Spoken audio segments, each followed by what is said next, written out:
Bonjour, bienvenue à ce module de cours sur l'analyse des réponses fréquentielles des amplificateurs et ce qui va être fait dans ce module, ça s'applique autant aux amplificateurs MOS qu'aux amplificateurs faits avec des transistors bipolaires.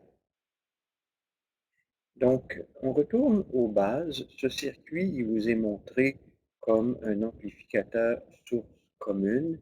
Ce serait essentiellement la même chose si on faisait l'analyse avec un amplificateur en émetteur commun. C'est des petites variantes de cette analyse. Donc, on a notre transistor qui est ici. Dans ce cas-ci, la source est à la masse avec le condensateur CS.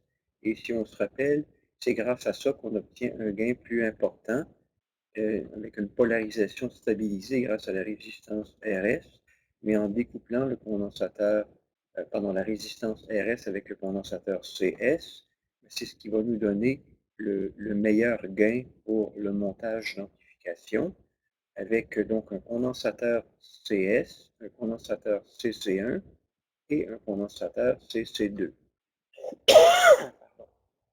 Donc, on a notre signal qui rentre dans le montage via le condensateur de couplage CC1. On récolte le signal par le condensateur CC2 qui s'en va vers la charge. On entre par la grille et on sort par le drain, qui est la définition d'un montage en source commune. Et le but de cette analyse, c'est de montrer comment on fait une analyse fréquentielle de la fréquence de coupure basse. Bien sûr, on pourrait reprendre tous les montages qu'on a fait dans le cours. Ça ferait des équations, des équations, des équations, mais c'est toujours la même idée. Donc, ce n'est pas fait dans le cours, ça devient redondant et on pourrait tout simplement transposer l'analyse. En fait, l'idée, c'est de vous montrer comment le faire et que vous sachiez le temps opportun refaire cette analyse pour n'importe quelle configuration vous pourrez rencontrer. Donc, comment commence cette analyse de ce montage source commune pour la fréquence de coupure basse? Mais d'abord, on commence par remplacer le transistor, dans ce cas-ci, par son modèle en T. Comme je l'ai répété plusieurs fois dans le cadre du cours, on le fait sans le R0. Ben, dans ce cas-ci, ce ne serait pas trop compliqué de mettre le R0, mais il a été choisi de ne pas le mettre. Comme il est vraiment source commune ici, la R0 tomberait en parallèle avec le RD et elle entrerait dans les équations tout simplement en parallèle avec RD et RL. Cedra Smith a choisi de ne pas le faire. Je vais me coller à Cedra Smith. Donc, on a notre modèle en T, notre 1 sur GM qui représente la portion entre la grille et la source du transistor, notre source de courant commandée GM-VGS. Ici, on a GM-VGS qui est injecté dans 1 sur GM. Ça fait une chute de tension telle qu'il n'y aura aucun courant qui va passer par le nœud. Donc, on n'a rien à fournir à la grille grâce à la magie de la source de courant et du 1 sur GM qui est ici. Qu'est-ce qu'on a à l'entrée? On a RG1 en parallèle avec RG2, donc c'est toujours la même chose. Donc, si on fait le Thevenin équivalent pour faire une analyse de polarisation, c'est RG2 sur RG1 plus RG2 fois le VDD qui vous donne la tension. Mais quand on regarde l'impédance de sortie du Thevenin équivalent de ce qui alimente la grille, on a bien sûr RG1 qui est en parallèle avec RG2. Donc, on met RG1 en parallèle avec RG2. On met ici, grâce au modèle en T, une résistance 1 sur GM, qui vient du modèle en T, la source de courant. On a RS qui est en parallèle avec CS. Puis, qu'est-ce qu'on a en sortie? Notre condensateur de couplage CC2. On a RD qui est replié à la masse, puis on a RL. Donc, ça, c'est une première étape de l'analyse. Et donc, Cedra Smith exprime qu'on va avoir une résistance RG, qui est RG1 parallèle avec RG2. Puis, on va avoir aussi une résistance qu'on appelle ZS, Là, on voit apparaître des Z plutôt que des R. Donc, ZS, ça va être quoi? C'est RS en parallèle avec CS. On poursuit l'analyse. Et là, les choses se corsent un peu en termes d'équation, mais l'analyse, c'est une analyse chaînée, comme on l'a toujours fait, dans un cas de figure qui est très simple si on prend la source commune, et là, on laisse la complexité pour la portion analyse fréquentielle, et on reprend l'analyse de ce montage. Donc, dans le fond, c'est une analyse de gain, V out sur V sig. Donc, qu'est-ce que je vais récolter à la charge en fonction de la source du signal qu'il y a, source qui a bien sûr une impédance de sortie sig. Donc, et on fait l'analyse comme une analyse chaînée, VG sur VSig, ID sur VG, Vout sur ID. Le ID se simplifierait, le VG se simplifierait, mais en fait, on l'exprime comme nos trois termes parce qu'on est capable d'exprimer indépendamment chacun des trois termes. Donc, ayant pris ça comme point de départ de l'analyse, analyse chaînée, ben, ça veut dire que le premier terme dont on va avoir besoin, c'est VG sur Vsig, et VG sur Vsig, donc qu'est-ce que j'ai à la grille en fonction de ce qu'il y a au signal? Ben, c'est un classique diviseur résistif.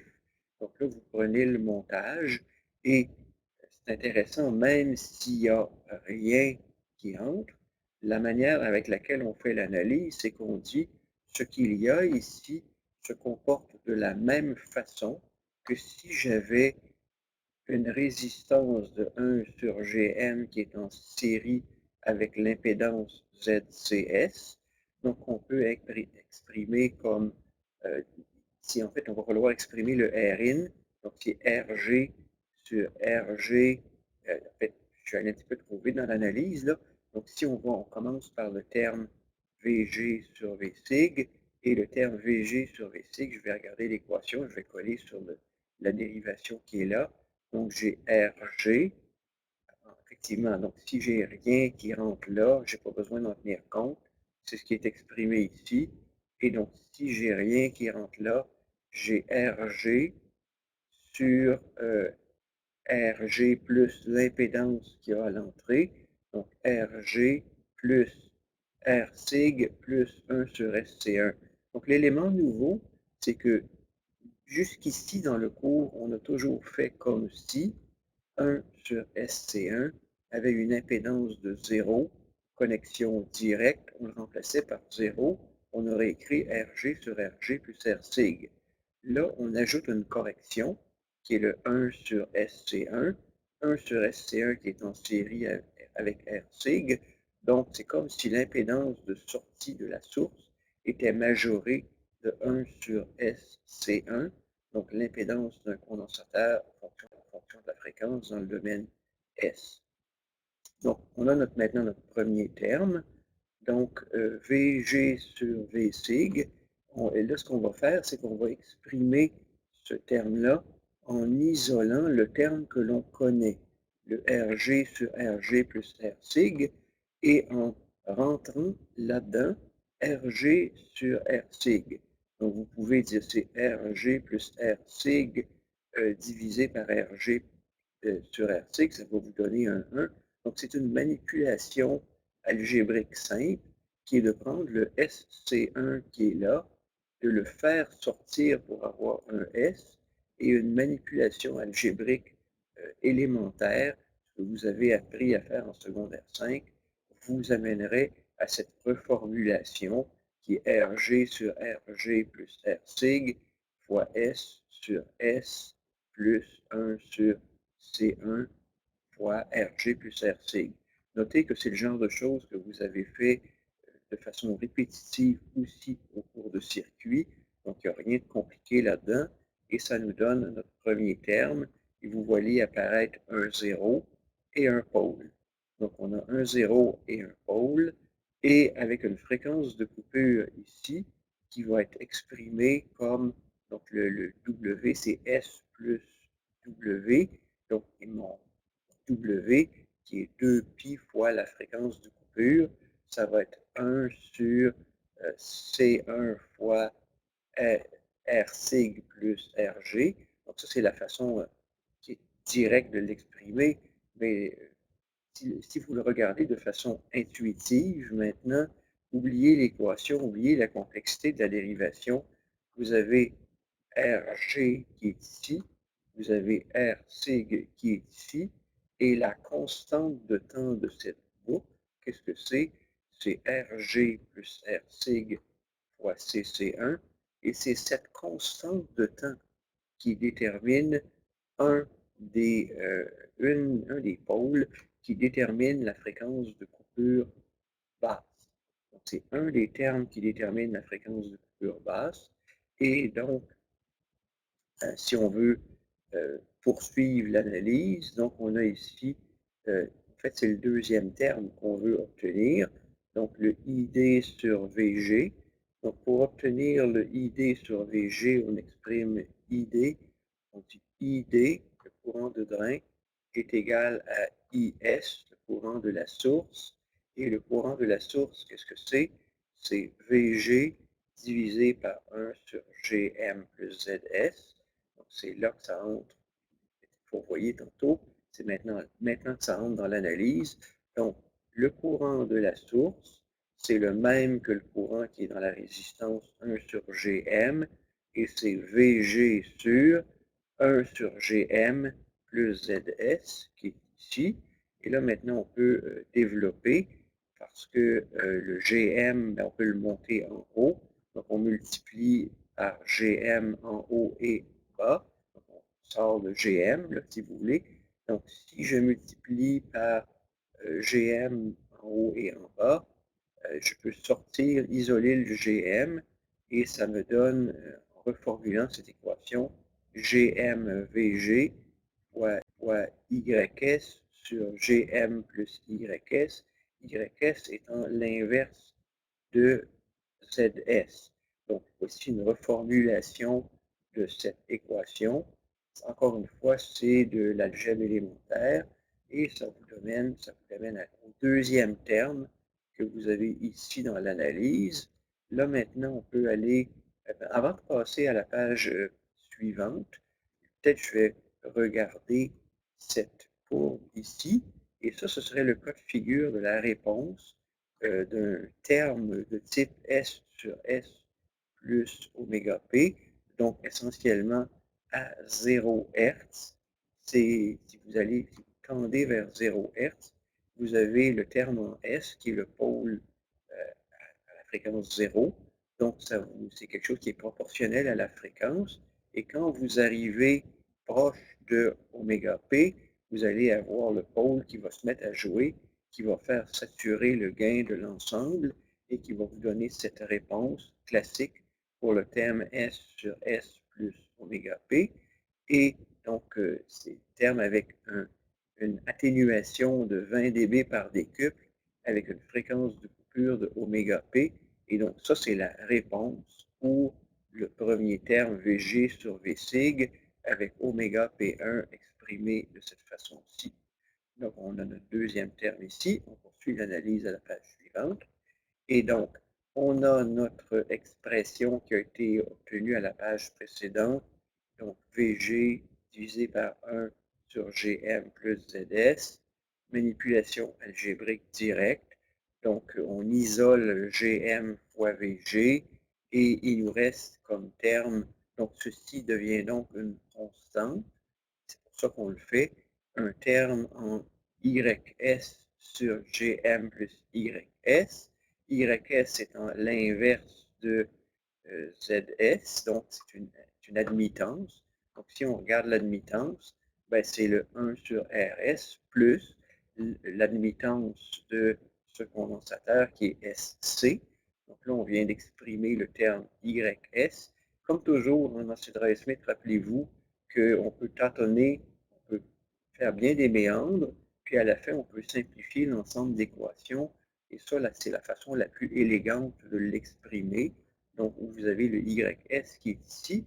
Et là, maintenant, vous avez ce ID sur VG que vous pouvez venir réexprimer ici. Le GM réapparaît là. Puis, il suffit maintenant de remplacer ici ici YS, faire un petit peu d'algèbre. Il faut prendre le temps de l'écrire comme il faut, ce que je ne fais pas ici maintenant. Prenez une feuille à côté, si vous voulez étudier correctement ce segment du cours.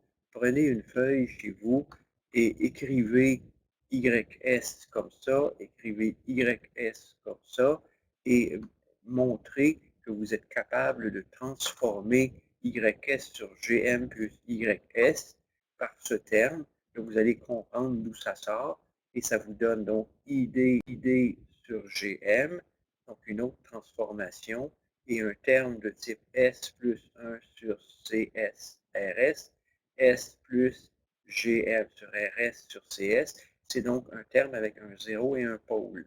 Donc ça c'est le 0, ça c'est le pôle, et ça vous donne une seconde fréquence de coupure basse qui est oméga P2, et oméga P2 qui est quoi?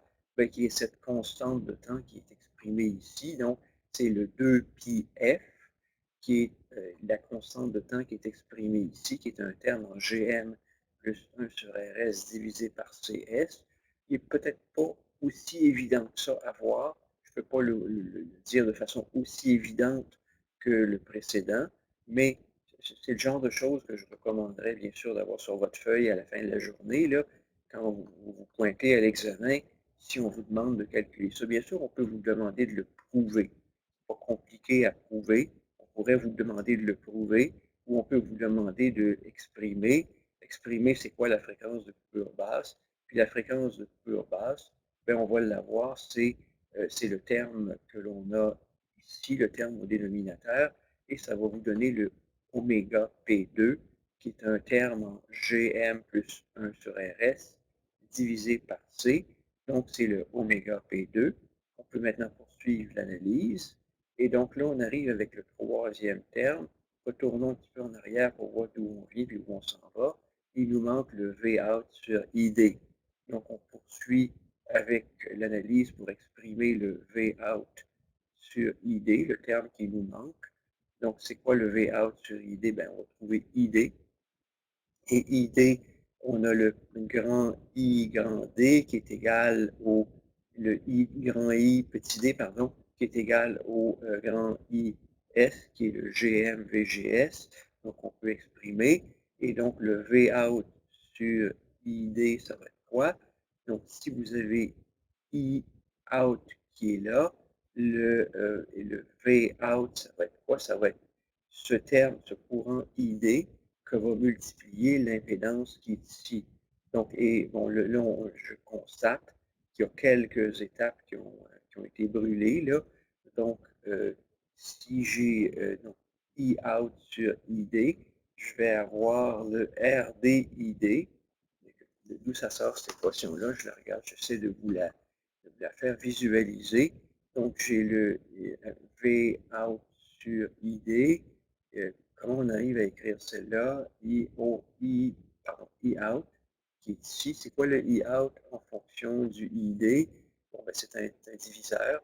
Donc, ce que j'ai dans I out, c'est une fraction de ID. Donc, et effectivement, j'ai comme deux branches en parallèle. J'ai la branche RD, puis j'ai la branche qui est ici en RL et en CC2. Et donc, finalement, ben, c'est une autre formule, c'est comment se sépare le courant dans deux conductances en parallèle. C'est ce qui est exprimé ici. Ça, c'est une équation normalement qui découle d'une analyse au niveau circuit. Il faudra travailler un petit peu pour l'exprimer, là. Mais en gros, quand vous avez deux conductances en parallèle, c'est un rapport entre l'impédance des deux branches. Donc, RD sur RD plus 1 sur SC2 plus RL. Donc, c'est la manière avec laquelle le ID va se répartir en I0 et dans ce qu'il y a dans RD. C'est ce qui est exprimé ici, qui découle de la théorie des circuits. Puis, une fois que vous avez ça, ben, si vous le multipliez, si vous voulez le V out, donc V out sur ID, V out, normalement, ça va être ID fois cette impédance. Donc, vous multipliez par l'impédance, vous manipulez. Je constate ici, là, il y a quelques étapes qui ont été sautées par Sidra et Smith. Et si on fait les étapes, ce qu'on obtient, c'est donc cette expression qui est un peu touffue, ça ne s'écrit pas directement. Moi, je ne la visualise pas directement. Il y a quelques étapes qui manquent dans la dérivation. Vous obtenez V out sur ID qui est égal à ça, qui vous amène à un troisième pôle. Donc, c'est un autre terme en S sur S plus oméga, avec un oméga qui est ici. Celui-là, la fréquence de coupure est quand même assez facile à visualiser. Comme ceci a une impédance infinie, c'est là où peut-être ça nous aide de ne pas avoir le R0. On peut dire, ben, comme je n'ai pas le R0, c'est là où on se sera embourbé avec le R0, je crois.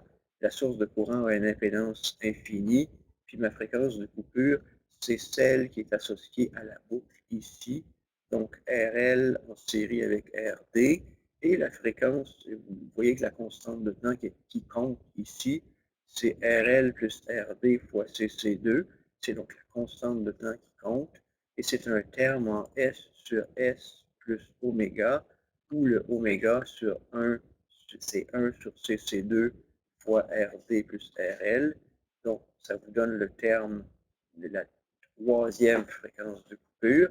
Et maintenant, quand vous retournez, en fait, finalement, il y a des équations qui sont omises dans la dérivation. Et si vous remplacez le terme qu'on a trouvé pour VG sur VC qui est là, le terme qu'on a trouvé pour ID sur VC, pardon, ID sur VG, qui découle la manipulation qu'on a à la planche suivante. Finalement, le troisième terme en Vout sur ID, vous obtenez donc, vous remplacez donc ce terme qu'on a trouvé qui est le deuxième terme, puis vous venez prendre ce terme qui est le troisième terme, vous les réinjectez dans l'équation, et ça vous donne cette équation qui devient un peu touffue, que normalement on ne visualise pas, on n'écrit pas par inspection. Cependant, il y a une fréquence de coupure qui est celle de la boucle d'entrée, il y a une fréquence de coupure qui est celle de la boucle de sortie, et là, il y a le terme avec un 0 et un pôle qui découle de la branche RS-CS, un peu moins évidente à visualiser, donc c'est une bonne idée d'avoir les équations correctement. Donc, une fois que vous avez tout ça, bien, ça vous donne la réponse en fréquence de cet amplificateur.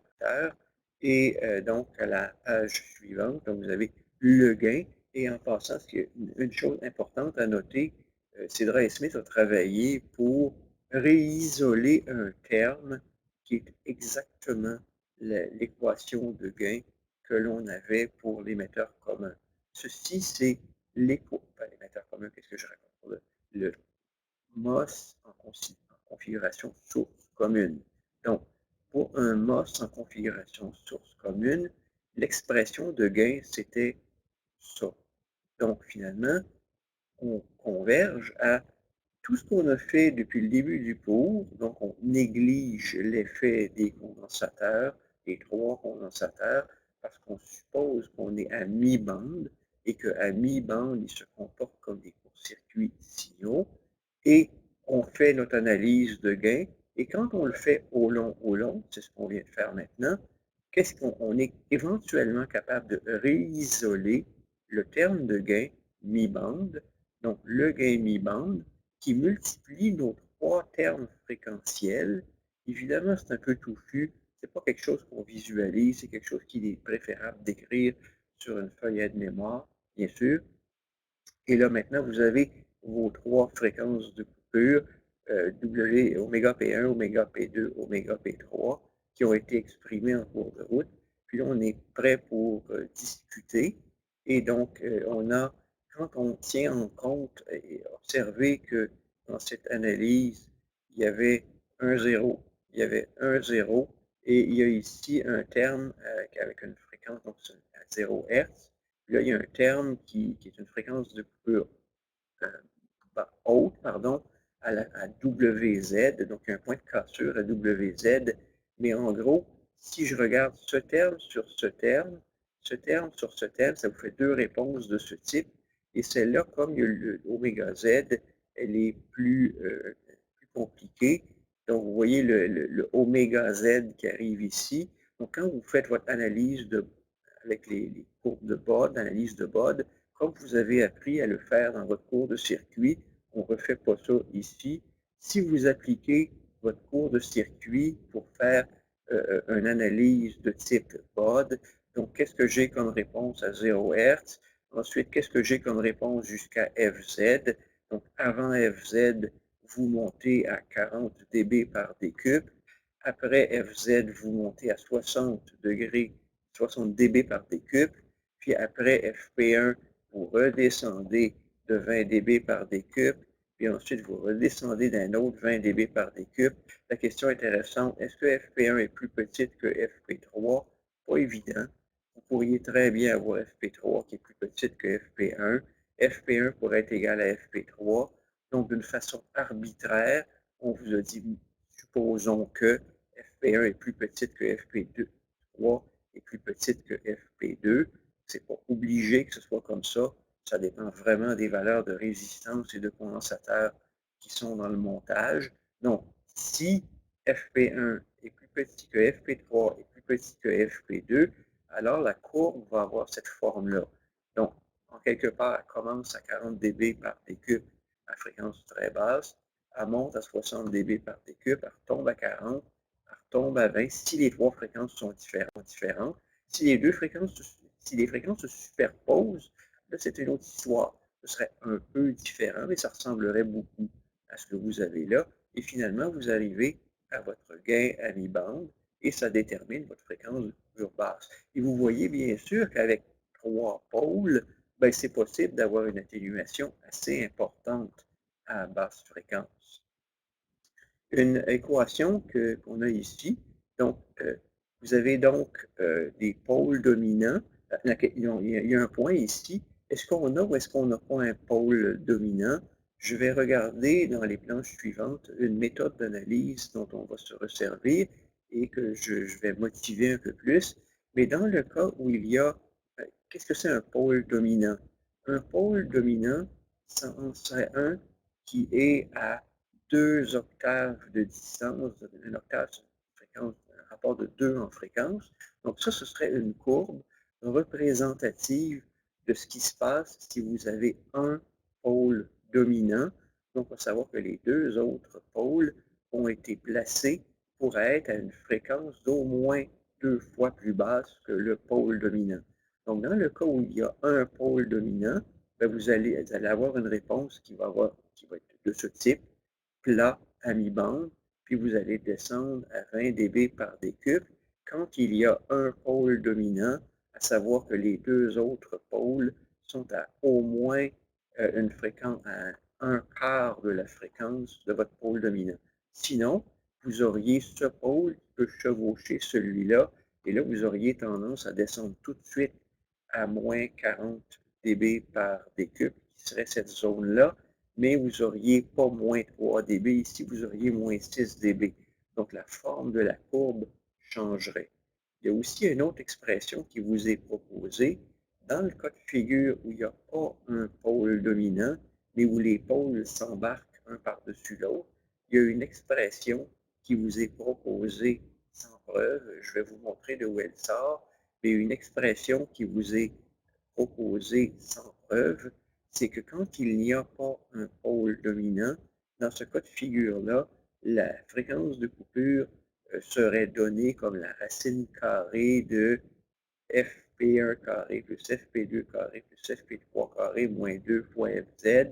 Bon, ça c'est une expression, c'est une approximation, c'est pas exact, personne ne peut en faire la preuve, et c'est une expression approximative utile, classique, qu'on va utiliser sans preuve dans le cadre du cours, qui serait la fréquence de coupure dans le cas où il y a pas de pôle dominant.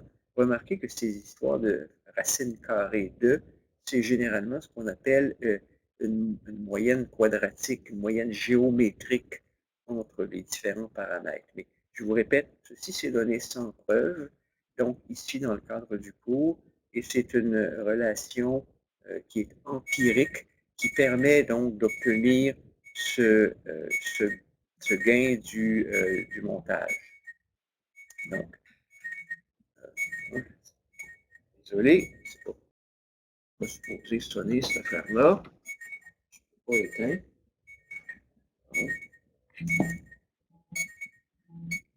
Voilà. Excusez-moi pour le dérangement. Un appel non désiré. Donc, je poursuis l'analyse.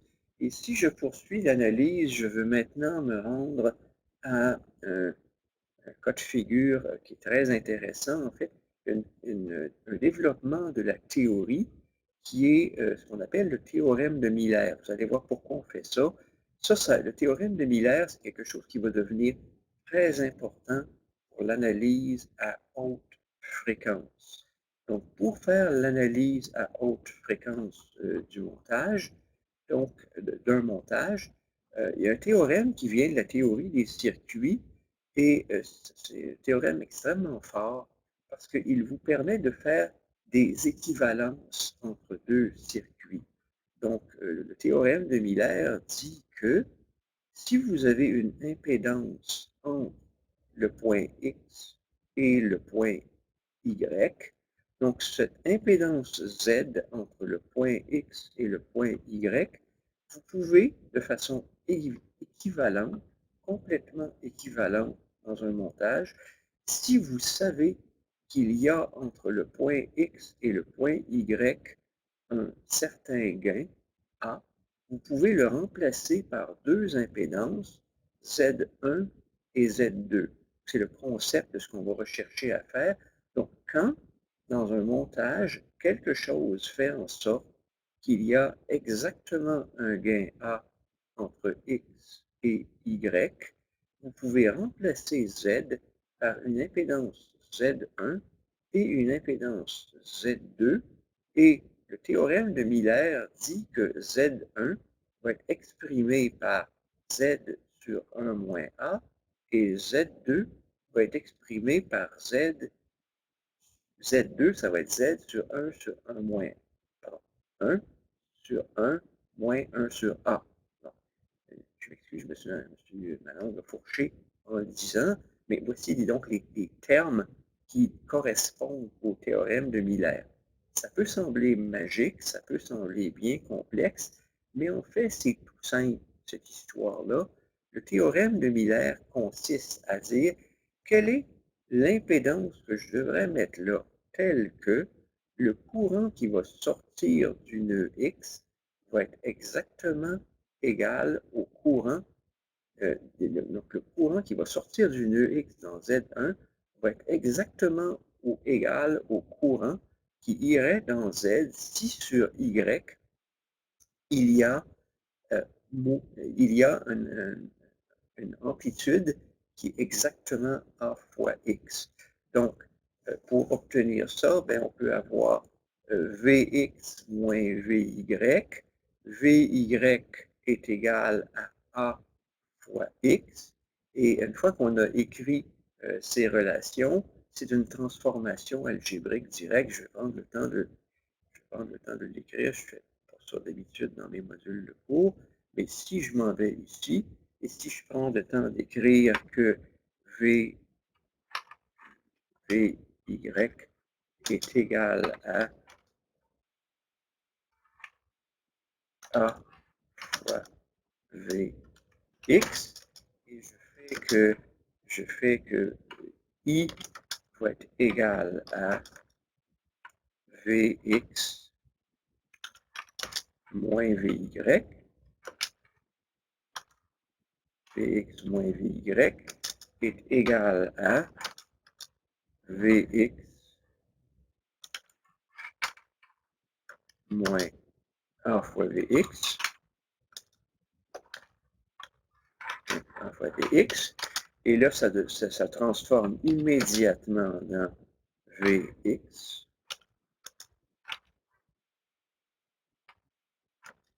est égal à Vx fois 1 moins A.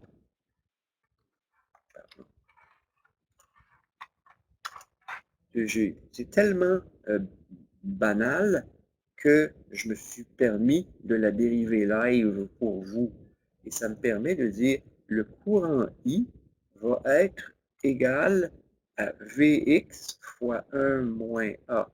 Donc, I, pardon, ça c'est, je me suis trompé là, ça c'est ça divisé par V, ça divisé par Z,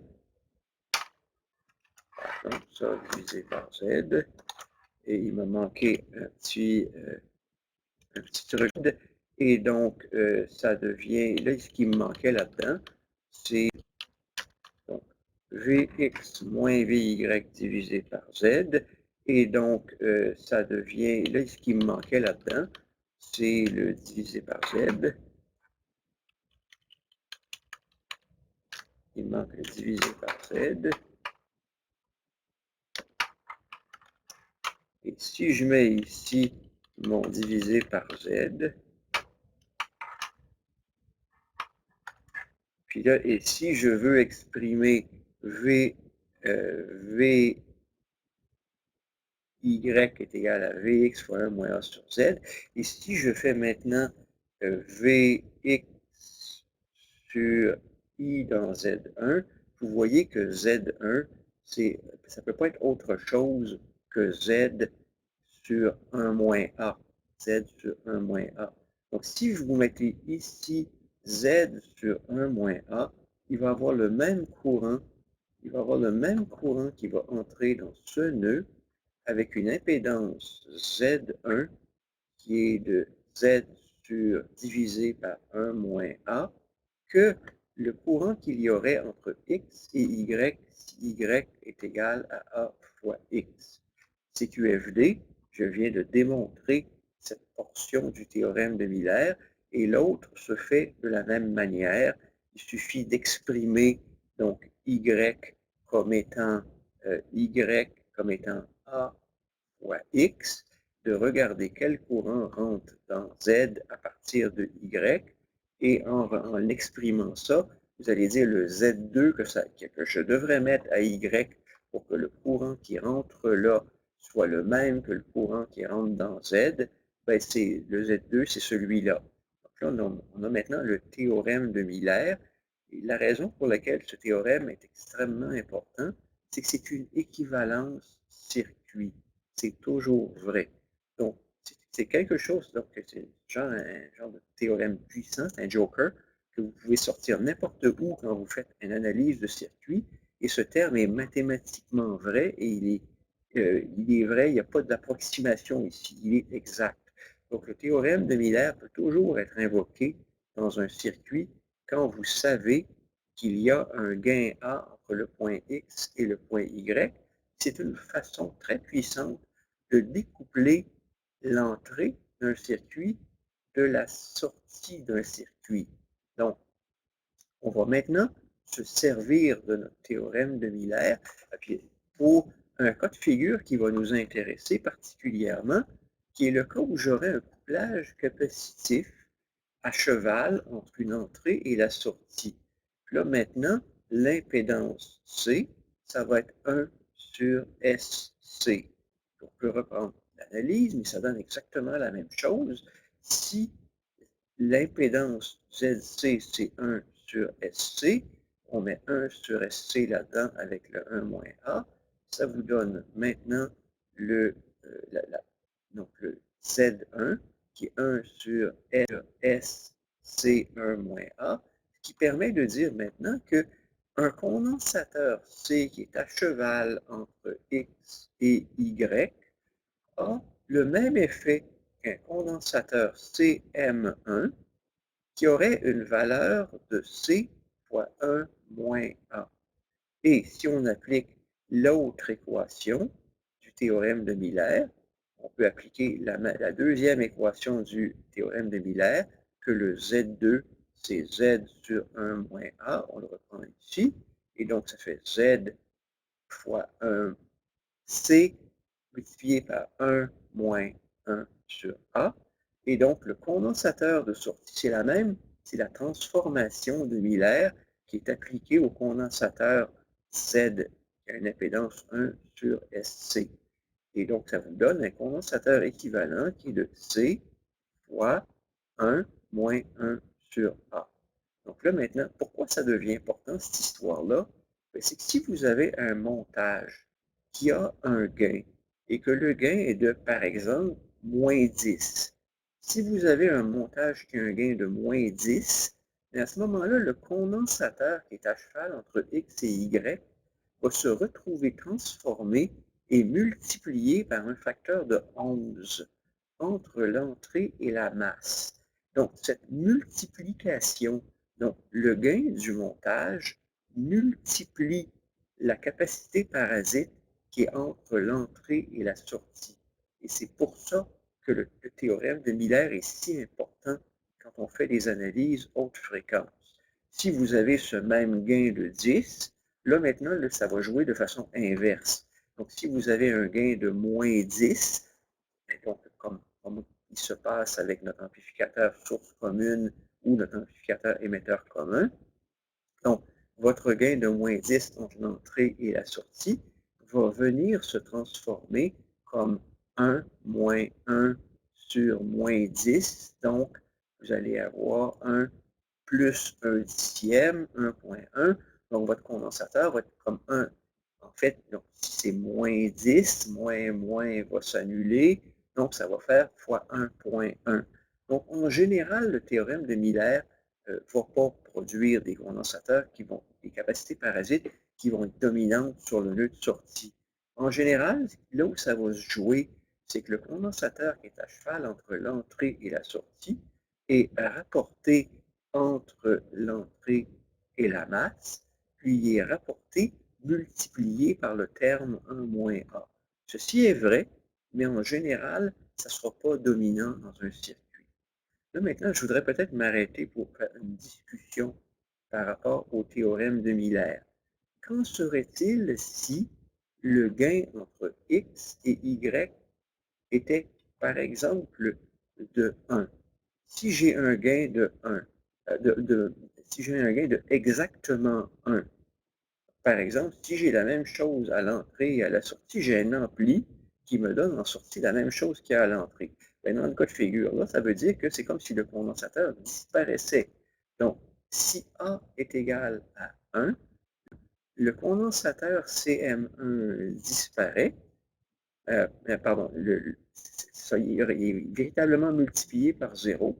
Et là, qu'est-ce qui arriverait si j'ai 1 moins, si j'ai 1 divisé par 1, j'ai 1 moins 1, 0. Donc, le condensateur, si j'ai un amplificateur qui me donne sur Y exactement ce qu'il y a sur X, ce condensateur de couplage disparaît. Intéressant. Maintenant, si vous avez un gain qui excède 1, cas de figure amusant et paradoxal, si vous avez un gain A qui est plus grand que 1, par exemple 2, vous avez 1 moins 2, ça va vous donner un condensateur de moins C. Oups, c'est quoi ça, un condensateur de moins C? Est-ce que c'est sérieux, cette affaire-là? Est-ce que ça a du sens d'avoir un amplificateur qui aurait un gain de 2 et qui aurait pour conséquence que je me retrouverais à l'entrée avec l'équivalent d'un condensateur moins C? La puissance du théorème de Miller est telle que c'est juste et c'est vrai. Ce paradoxe est en fait réel. C'est ce qu'on appelle faire un girateur. Comment émuler une inductance dans un circuit avec un condensateur? Parce qu'un condensateur qui a une valeur négative, quand vous l'analysez son 1 sur SC, il va changer de cadran dans une analyse de phaseur. Et la conséquence de ça, c'est que votre condensateur, ramené à l'entrée, va se comporter comme une inductance dans le montage. C'est une propriété qui peut véritablement s'utiliser. C'est assez surprenant comme propriété. Ça découle du théorème de Miller et le théorème de Miller est puissant à ce point-là. Donc, comment faire en sorte d'avoir une capacité négative. Est-ce que ça se peut une capacité négative? Oui, ça se peut une capacité négative. Puis une manière de la faire, vous la voyez là, et ce serait une manière de faire une capacité négative. On pourrait même aller plus loin. On pourrait dire, j'ai une capacité parasite qui me dérange dans un montage. Est-il possible de venir atténuer la valeur d'une capacité parasite entre l'entrée et la sortie, à l'entrée d'un montage? Oui, voici comment. Donc, le théorème de Miller vous permet de faire ça. Je poursuis l'analyse. Là, il y a une autre équation qui est un peu truquée et que je vais expliquer. De façon conventionnelle, on va souvent apporter une correction au théorème de Miller. Donc, on va dire le condensateur qui détermine la fréquence de coupure, ça va être celui que je calculerai avec le théorème de Miller, mais non pas calculé avec le gain à mi-bande, mais le gain à mi-bande divisé par racine de 2. Et même chose pour CM2. Pourquoi? D'où ça sort cette histoire d'un facteur de correction de racine de 2 sur le gain en mi-bande? Ben, c'est tout simple quand vous y réfléchissez bien. Encore une fois, le théorème de Miller, il est vraiment, il est juste et il est très fort, mais il faut savoir le comprendre, il faut savoir l'interpréter. Si je retourne ici à la réponse d'un terme du type S sur S plus oméga, si ça, si le gain à mi-bande est A, le gain à la fréquence de coupure, ça va être A divisé par racine de 2. Et donc, la valeur à utiliser dans le théorème de Miller, c'est le vrai gain entre les deux nœuds, donc le vrai gain entre les deux nœuds à la fréquence d'intérêt. Donc, si à cause de la présence de C, le gain du montage va se si le gain va décroître en fonction de la fréquence, donc si le gain va décroître en fonction de la fréquence, il faut mettre là-dedans le gain corrigé. Donc, c'est la raison d'être de ce racine de 2 que vous voyez ici. Donc, poursuivons la discussion de de ce module de cours. Et là, il y a un autre bout dans le module de cours. L'expression qui est ici, c'est celle de Cedra et Smith. Donc, comment corriger une fréquence de coupure basse quand il y a plusieurs fréquences de coupure et pas de pôle dominant? Expression donnée sans preuve dans Cedra-Smith. Et ici, vous avez dans le module, vous allez voir en ligne, qu'il y a un, un texte, qui décrit le théorème de Miller et qui explique le théorème de Miller. Et ce module, donc, vous donne deux manières d'approximer une fréquence de coupure basse dans le cas où, euh, il n'y a pas de pôle dominant. Donc, quand il n'y a pas de pôle dominant, vous avez plusieurs pôles dans un montage. On vous dit une formule qui permet de calculer la fréquence de coupure basse serait euh, la fréquence de coupure basse du montage va être la fréquence de coupure dominante plus la fréquence de coupure basse 1, 2, 3 jusqu'à n. Et donc la fréquence de coupure euh, combinée, ce serait la fréquence de coupure dominante plus FCB1, FCB2, FCB3. C'est quand il y a plusieurs fréquences de coupure basse qui se combinent et le FCB que vous mettez ici, donc la fréquence de coupure basse, va être la fréquence de coupure basse dominante plus la fréquence de coupure combinée divisée par 2. C'est une expression heuristique qui vous permet de calculer ces données ici sans preuve. Donc, il faut juste bien la lire.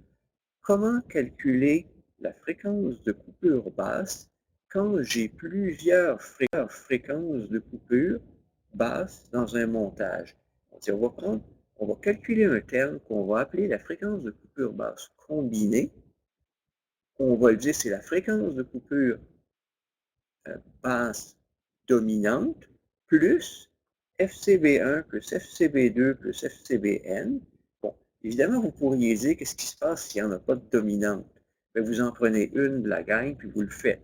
Donc, dès que vous en prenez une, donc ceci sera, dans le cas où il n'y a pas de fréquence de coupure dominante, vous pourriez en prendre une et la déclarer dominante et faire le calcul avec toute l'expression, et ça vous donnerait une fréquence de coupure corrigée avec une expression comme ça dans le cas où il y a plusieurs fréquences de coupure. Une autre formule approximative, c'est amusant comme expression, traiter les fréquences de coupure pareil comme si c'était des résistances.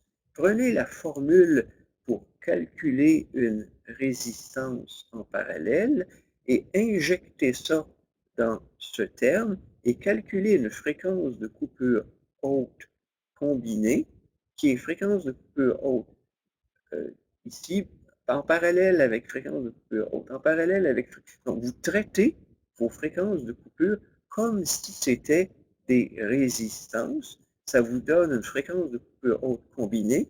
Vous dites, ma vraie fréquence de coupure, ça va être la fréquence de coupure dominante plus la fréquence de coupure combinée divisée par 2. Ces deux expressions vous sont données sans preuve. Elles proviennent du segment de manuel de cours qui est disponible en ligne pour vous sur Moodle, donc qui est un complément à la théorie du Cedray-Smith. Ça ne vient pas de Cedray-Smith. Donc, vous avez une expression qui vous donne une manière de combiner des fréquences de coupure basse quand il n'y a pas de fréquence de coupure dominante, et vous avez une autre expression qui est une seconde manière, expression heuristique pour le faire. Puis cette troisième expression, c'est comment combiner des fréquences de coupure haute quand j'en ai plusieurs. Bien sûr, quand il y en a une qui est véritablement dominante, on peut laisser tomber toutes les autres. Parce que c'est ce qui va se passer quand il y en a une qui est dominante. La dominante va essentiellement écarter toutes les autres. Donc, un enrichissement, si vous voulez, à la théorie du pour. Et ça, bien sûr, on ne peut pas s'en tirer à moins d'avoir cette expression écrite sur notre feuille aide-mémoire ou de la connaître par cœur, ce que je ne prône pas, ce que je ne prêche pas.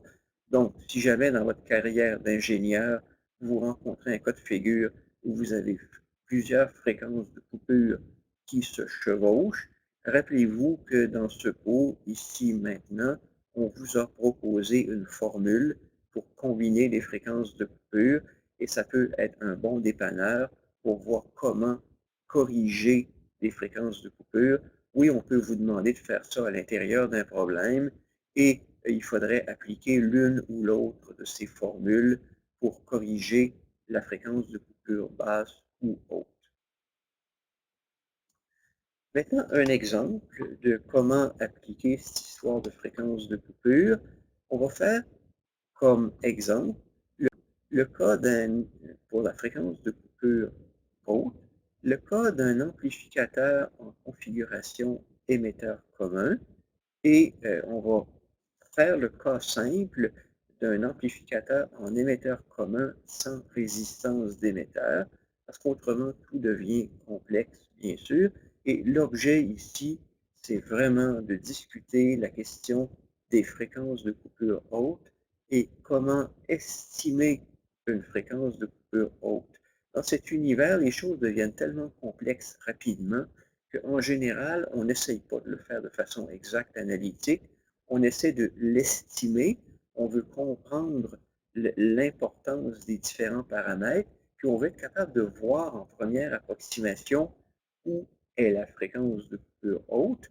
Puis une fois qu'on a ça, donc on va voir, ça nous permettrait de calculer comment corriger une fréquence de coupure haute. Et ce problème, c'est véritablement un exemple de problème qu'on pourrait poser à l'examen. Quand on pose un problème de fréquence de coupure haute, c'est de ça que ça a l'air dans l'examen. Donc, regardez-le bien comme il faut.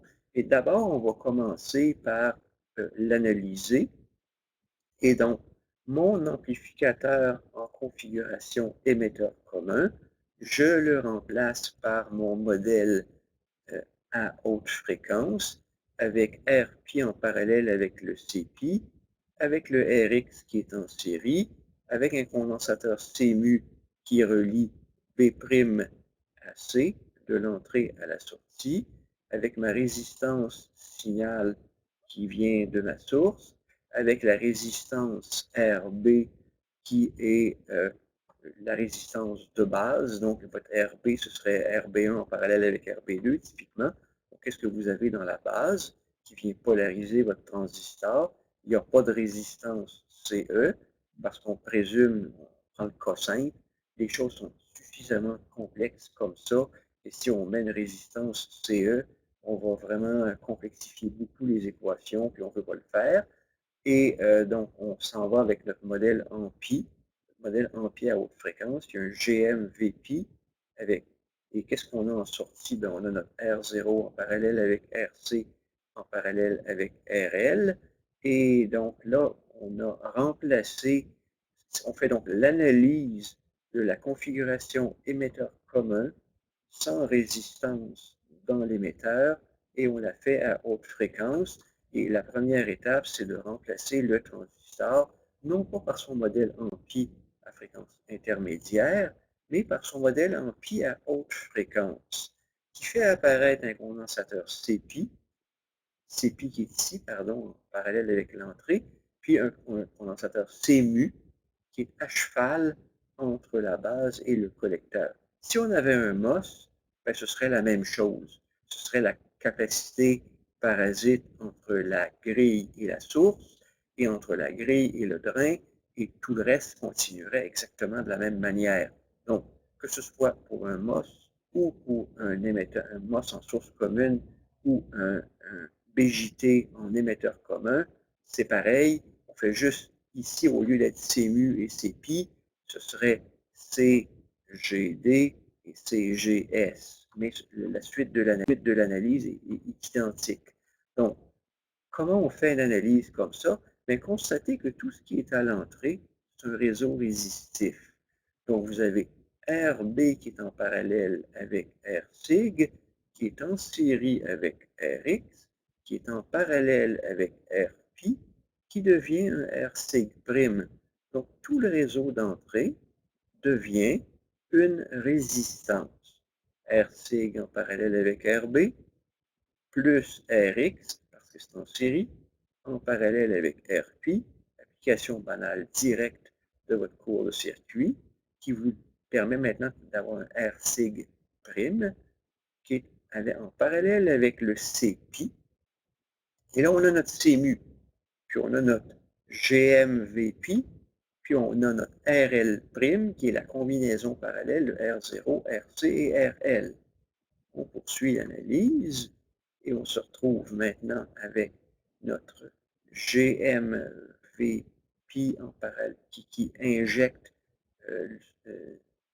du courant dans RP, puis on a CMU. Mais là, évidemment, le problème, c'est comment on analyse avec CMU. Ah, ben, on sort le théorème de Miller de notre chapeau. OK? Donc, on sort le théorème de Miller de notre chapeau, puis là, on va remplacer CMU par un C équivalent qui va être le CMU multiplié par 1 moins A. Donc, rappelez-vous de notre théorème de Miller. C'est ça qu'on a l'intention de faire. On veut sortir le théorème de Miller de notre chapeau, puis on veut commencer par le théorème de Miller simplifié, puis on veut être capable de remplacer le C mu, dans ce cas-là, par C mu fois 1 moins A. On retourne où on était. Donc, l'intention est maintenant de remplacer C mu par un C équivalent. Et donc, ça va être quoi le C équivalent? Ben, ça va être le C mu fois 1 moins le gain. Puis le gain, c'est quoi? Ben, le gain, c'est GMRL. Donc, bien sûr, ça aide de se rappeler que la formule, que le gain, c'est GMRL. C'est ce qui est fait implicitement ici, là. On a déjà analysé le montage. On sait que le gain du montage, c'est moins GMRL. Bien sûr, on sait, en allant fouiller dans nos feuilles et dans nos dérivations antérieures. Donc, et donc, le gain du montage est moins GMRL. Et donc, la valeur corrigée du CMU, ça va être CMU fois 1 plus GMRL. Le moins devient un plus grâce à la magie du théorème de Miller. Donc, CMU fois 1 moins GMRL, donc 1 plus GMRL. Et donc, vous avez cet effet d'amplification de CMU qui va se combiner au CPI. Et bien sûr, ce qui va se passer dans la vraie vie, c'est que si vous avez un grand gain, très rapidement, ce qui va se passer, c'est que c'est le CMU multiplié qui va dominer ce qui se passe dans votre réponse en fréquence. Et là, finalement, votre montage devient tout simple à analyser. Vous avez le R sig' et CPI en parallèle avec le C équivalent, qui est CMU fois 1 plus GMRL. Puis en sortie, ben, on peut ramener le, le CMU en sortie, mais vous constatez qu'on ne se donne même pas la peine de le faire. Il y a plusieurs raisons pour ça, mais une bonne raison, c'est que le gain ne va pas multiplier de façon notable le CMU. Le CMU est petit et le niveau d'impédance en sortie est faible. Donc, si vous avez des dizaines de kiloohms à l'entrée et des kiloohms en sortie, mettons que vous avez un niveau d'impédance pour R sig' qui est de l'ordre de 10K. Et vous avez un niveau d'impédance en sortie qui est de l'ordre de 1K. Vous prenez CMU, vous le multipliez par 10, vous avez un niveau d'impédance qui est 10 fois plus élevé, vous avez un effet de C équivalent qui est multiplié par le gain du montage à facteur de 10. Donc, d'habitude, ce qui va se passer, presque toujours, et on va supposer que c'est le cas. Donc, supposons que le pôle dominant est à l'entrée. Pourquoi? Parce que le niveau d'impédance est plus bas et que le théorème de Miller ne gonfle pas de façon importante la valeur du CMU. Donc, on fait quoi? Ben, on le néglige. Donc, on l'a carrément laissé tomber dans l'analyse. Et je vous répète pourquoi. On le laisse tomber parce que, normalement, le niveau d'impédance en sortie est plus bas qu'à l'entrée et parce que le CMU n'est pas amplifié de la même façon en sortie qu'il l'est à l'entrée. Donc là, maintenant, on est prêt à écrire des équations, puis ça devient pas trop compliqué. Donc, une fois que vous avez accepté que je n'ai pas mis de contribution de CMU en sortie, parce qu'il ne sera pas dominant, c'est l'hypothèse qui est faite ici. J'ai mon C équivalent que je peux calculer comme 1 plus GM RL fois CMU, qui va s'ajouter au CPI. Donc, mon Cin est là, qui est mon terme. Et j'ai quoi? Ben, j'ai une fréquence de coupure. J'ai un RC. Donc, je me suis ramené à un pôle dominant. Et mon pôle dominant, ça va être le R sig'. Et donc, la constante de temps du pôle dominant, ça va être le R sig' qui va multiplier le Cin étant un Cpi plus Cmu fois le gain. Donc, vous vous rappelez que le R sig était, je vous l'avais dit, là, le R sig', je l'avais dit, mais je vais le redire au long, là, le R sig' était R sig en parallèle avec RB plus Rx en parallèle avec Rpi. Et c'est exactement ça qui est écrit ici. Donc ça, c'est le R sig'. Et R sig' va se combiner avec Cin. Et Cin, vous l'obtenez comment? Mais c'est le Cpi plus le Cmu fois 1 plus GMRL. Parce que le montage inverse, l'inversion du gain en source commune ou en émetteur commun est compensée par le moins A1 sur 1 moins A du théorème de Miller et qui me donne donc mon Cin et le produit Cin fois R sig prime me donne la constante de temps qui est mon pôle dominant à l'entrée. Puis en sortie, il y a quoi? Bien, en sortie, on peut calculer le gain, donc le gain du montage qui va me permettre d'avoir le AM. Le AM est important. Le AM, le gain à mi-bande est important. Donc là, on a exprimé le gain à mi-bande et le gain à mi-bande. Donc, AM V out sur V sig, ça c'est votre expression classique en fonction du GMRL. Et là, vous l'avez au long avec l'effet du RP, du RX, RSig en parallèle avec RB. Mais en gros, c'est votre gain à mi-bande. Donc, c'est votre gain à mi-bande où le R0, le RC et le RL apparaissent en parallèle pour un RL'. Il n'y a rien de montage qui va être multiplié par le gain à mi-bande du montage qui va être multiplié par un pôle haute fréquence dominant de type 1 sur 1 plus S sur oméga H avec une constante, avec une fréquence de coupure qui est déterminée par la constante de temps qu'on a déterminée, qui est le R sig fois Cin.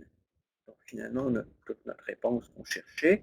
Notre constante, notre pôle dominant, c'est le taux qui est égal à Cin fois R sig prime qui rentre là-dedans et qui vient vous donner votre équation. Et là, vous comprenez pourquoi on a fait ce qu'on a fait depuis le début du cours.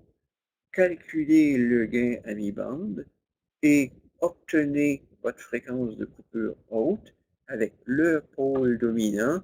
Le pôle dominant, normalement, va apparaître comme le C mu rapporté à l'entrée, combiné, ajouté au Cpi, qui va multiplier la résistance de source.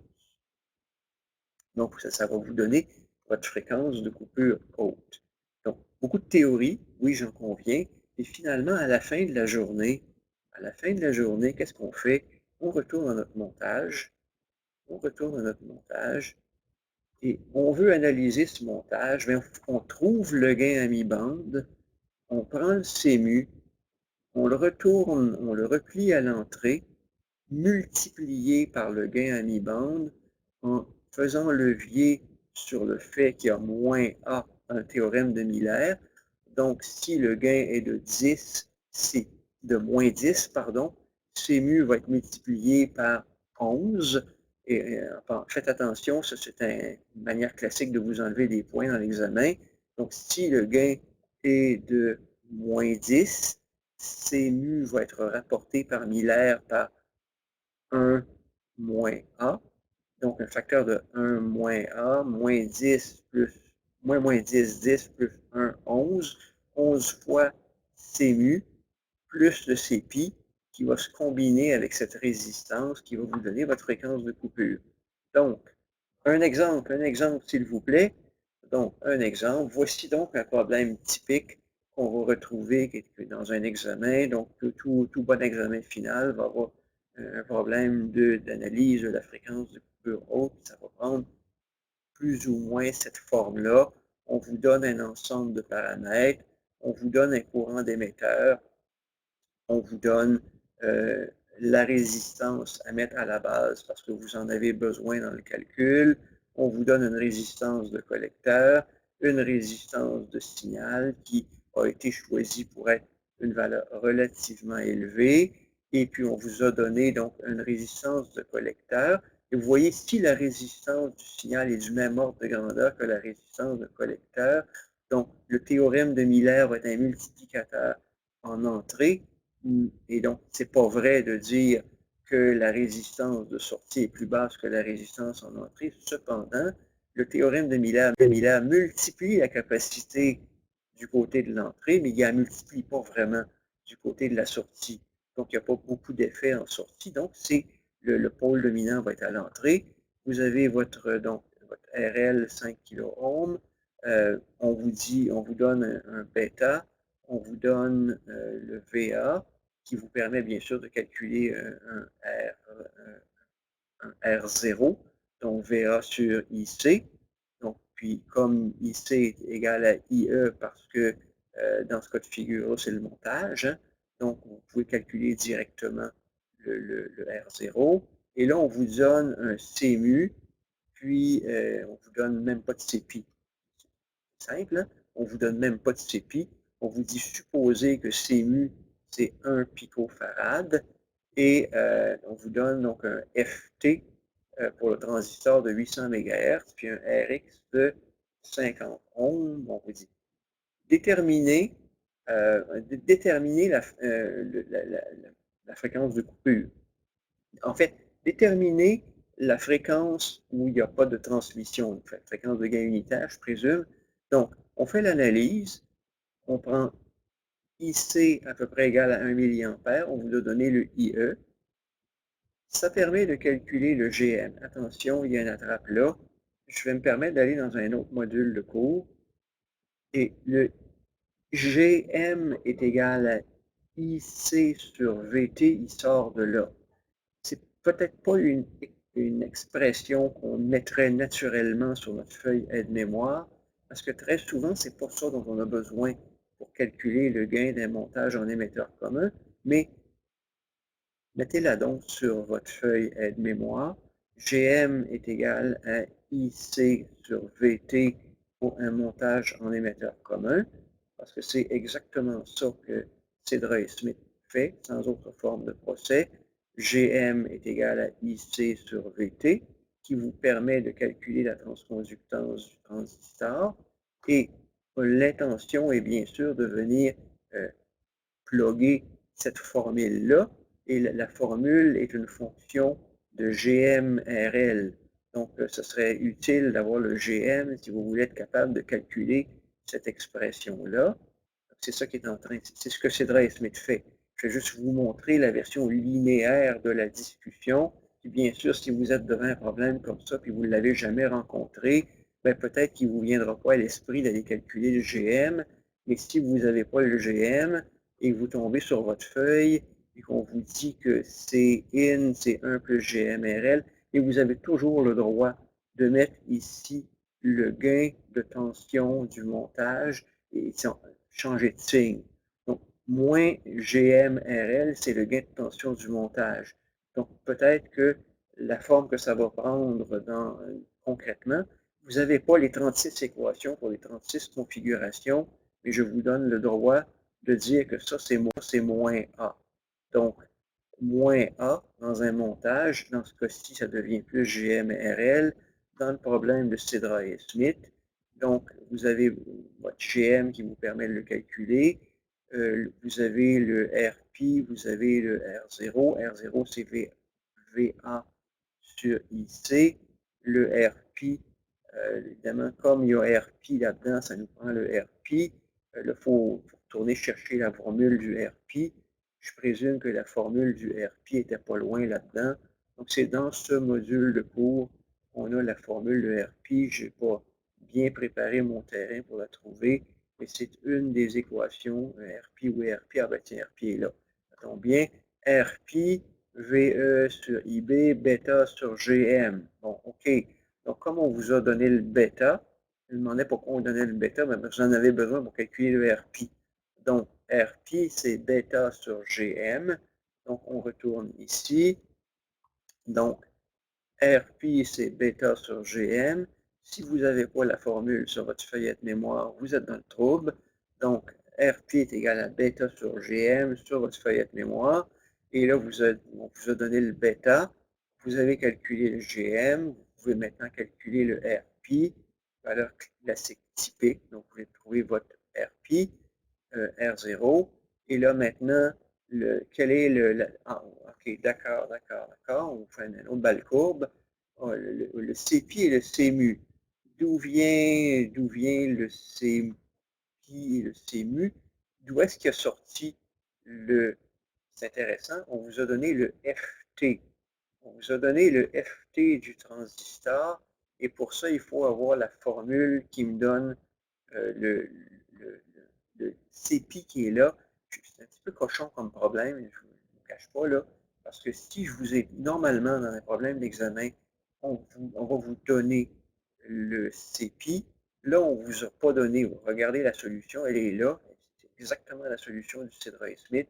L'énoncé du problème ne vous a pas donné le CPI, mais il vous a donné un FT. Et il y a une autre expression, je ne l'ai pas mis à portée de main, mais dans le modèle fréquentiel haute fréquence, il y avait une expression qui reliait le FT à CPI et CMU. C'est celle-là qu'il faut sortir. Là, je ne l'ai pas à portée de la main, mais clairement, c'est ce que ça prend, là. Et donc, CPI et CMU, en fait, je crois que c'est exactement la relation qui est là. Et celle-là aussi, il faut l'avoir sur votre feuille, sinon vous êtes mal pris. Donc, le FT qui est là, il y a 2 pi FT, ça devient oméga T. Donc, 2 pi FT qui est là, combiné au GM, ça vous donne CPI plus CMU. Une fois que vous connaissez le CMU, vous pouvez en extraire le CPI. Donc, beaucoup de calculs, mais c'est un problème classique d'analyse à haute fréquence. Puis là, maintenant, une fois que vous avez fait tous ces calculs-là, le Rx, il faut vous le donner dans la donnée du problème, sinon vous ne pouvez rien faire. Puis là, le gain à mi-bande, ben, il faut trouver le gain à mi-bande de ce montage-là. Donc, le gain à mi-bande du montage, il y avait une formule qui est là. Donc, il faut plugger la formule qui s'applique pour trouver le gain à mi-bande. Et vous savez trouver des gains à mi-bande. Vous n'êtes pas obligé d'avoir cette formule-là.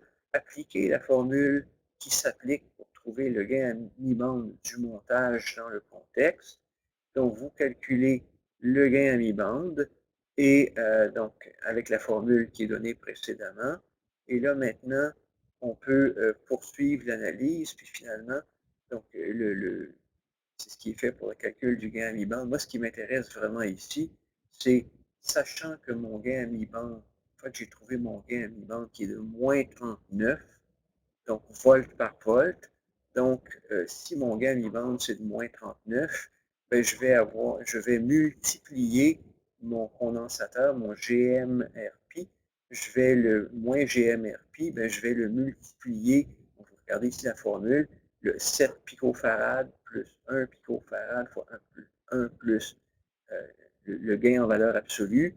Et donc, ça va vous donner donc, ce facteur corrigé, qui est donc GM fois RL, donc qui vous donne le gain et qui vous donne donc le CNU corrigé. Et le CNU corrigé, ça devient 128 picofarad. Et avec 128 picofarad versus le 7 picofarad du CPI, le 1 picofarad du CMU. Donc le jeu, là, c'est de calculer c'est quoi le C-in correctement, parce que ce C-in de 128 picofarad va venir se combiner avec le R-sig, où vous avez toutes les données du problème, c'est un calcul de résistance comme dans votre cours de circuit. Finalement, vous remplacez tout ça et ça vous amène à la réponse recherchée, qui est la fréquence de coupure haute du montage. Donc, dans le cas d'un amplificateur source commune, OK, ben, en fait, c'est un autre truc, bon, vous injectez des choses au visage. Je vais laisser tomber ce bout-là du problème qui m'intéresse moins. Donc, la fréquence de coupure haute du montage, donc à quel point à 3 dB, donc ça devient 750 kHz. Observez qu'on aurait pu vous dire, utilisez la fréquence de millaire corrigée. Obtenez donc la capacité millaire corrigée. À ce moment-là, il aurait fallu diviser ce 120 par racine de 2. Et donc, d'habitude, quand on veut que vous fassiez ça, on va le spécifier dans le problème. Mais disons par prudence, que vous mettiez un ou l'autre, les deux sont des réponses correctes. C'est une poigne si on ne vous le met pas dans la question. Je dirais que si on ne le met pas dans la question, il faudrait accepter les deux réponses.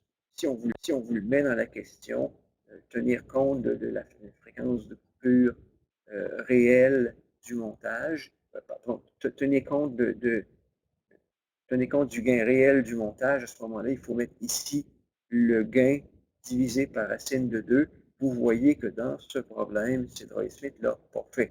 Donc, je pourrais dire, mais il n'a pas spécifié dans le montage, Cedroy Smith vient de perdre des points. Je lui enlève des points à l'examen. Vous voyez un peu comment ça devient truqué et pas évident cette affaire-là. Donc, ben voici un exemple de problème d'analyse de fréquence de coupure haute. Et je crois que ça termine ce module qui est donc module de cours assez touffu, assez costaud. Donc, je vous invite à faire quelques exemples de problèmes de calcul de fréquence de coupure haute. Si vous vous retrouvez devant ça pour la première fois à l'examen final, vous vous en sortirez pas vivant et vous m'aimerez pas. Donc, je m'arrête là-dessus. Merci pour votre attention dans ce module de cours.